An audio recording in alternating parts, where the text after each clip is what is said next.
اے ایمان والو، اللہ سے ڈرو اور سیدھی سیدھی سچی باتیں کیا کرو تاکہ اللہ تعالیٰ تمہارے کام سنوار دے۔ یہ نوٹ کر رہے ہیں آپ جملہ، قولوا قولا سدیدا۔ ہم نے دین میں قول سدید کو چھوڑ کے نہ قول ثقیل یا قول لین رکھ لی۔ کسی نے دین اتنا سخت کر دیا اور کسی نے اتنا نرم کر دیا، نتیجہ کیا نکلا؟ روٹی نہیں پکتی۔ آٹا بہت نرم ہو یا بہت سخت ہو، روٹی نہیں بنتی، دین بھی نہیں سچتا۔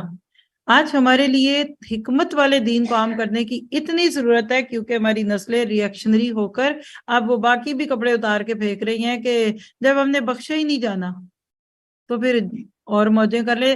ایک بچی نے کہا جب جنت میں جانا جو نہیں تو موج ادھر ہی کیوں نہ کر لے؟ ٹھیک تو کہا کہ تم ایسے کرو کام کہ سیدھی بات کرو، اللہ تمہارے کام سنوار دے گا اور تمہارے گناہ بخش دے گا، اور جو بھی اللہ اور اس کے رسول کی تابعداری کرے گا اس نے بڑی مراد پا لی۔